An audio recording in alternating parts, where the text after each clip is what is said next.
come to this river now. It's a great river. It is called Oramrokwa. Now, I think, you know, the tide is in.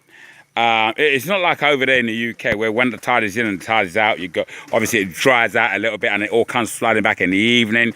This is a bit seasonal. So the tide is normally out around about the November, October, December months and January and coming into a little bit of February. But it all starts coming back in the February periods when we start getting the rains. And that's why the water started coming up here. So obviously once we've got the heavy rains, and everyone's told me here, once we've got it full to the brim, the floodplain extends all the way up there.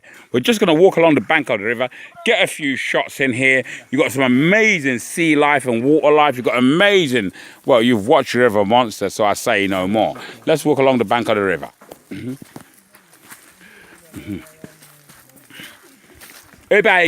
I'm not decide. Oh, you more here. I need water. I don't need bush. You know. Now these are those sort of areas where we need to tie those cameras. You can see the water's bowed. It's bowed all the way down here.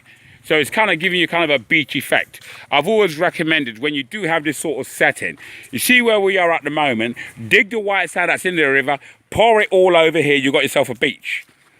Dig up the white sand, pour it all over here, you got yourself a beach.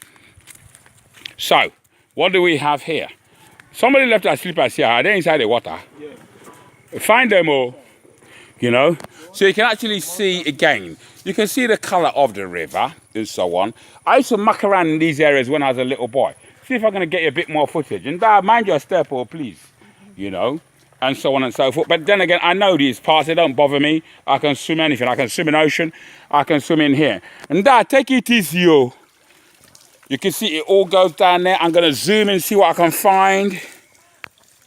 You see where the river goes all the way down there. Now I'm planning to get some drones, underwater drones, see what I can find out. But what we actually originally planned to do was establish some sort of resorts along these riverbanks here, drop some floodlights, waterproof floodlights, underneath the water, sit here at night and see the sort of footage, the sort of activity that is going on under this great river at night. Now, we understand that the wildlife, the sea life and the water life and everything that's underneath the river tends to stay away from where you're making an awful lot of noise. So all of them do go down there.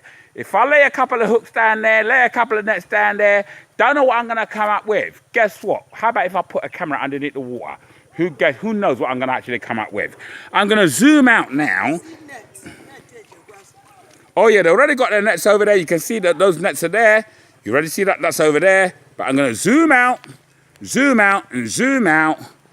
Monday, is there any further that we can go? No. Nothing else? I said, let's walk around the bank of the river, and you only brought me here Monday. Monday, but why? You want us to cross the water and walk through? I should swim across the river. Look at him, he said I should swim across the river. That man there, back his face. He said I should swim across the river. His mother is over there, his mother is laughing. That's my auntie, my sister, my first sister, I'd hand him. Don't worry, let us go. That I should swim across the river, you know?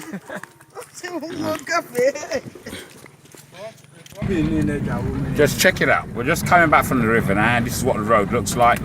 You know, everything's overlapping. This is just pure nature. Well, I tell you what, we are going to introduce ecotourism into this area. There's nothing fancy about it. There's nothing flashy about it. It is going to come to this area. If you are watching this video, my name is Onaniwu Anyangwe Kocha. Anything about ecotourism in the eastern part of Nigeria, forget what the BBC is telling you. Forget what CNN is telling you. You are going to love it down here. I can assure you, you are going to love it. It's important to understand that over a million years ago, look at the sort of sand that we have on the road. All this area was covered by, you know, well, it was actually underwater. This used to be the seabed. It used to be a sea around here. It is now reduced to a river, but that river you see used to be a sea.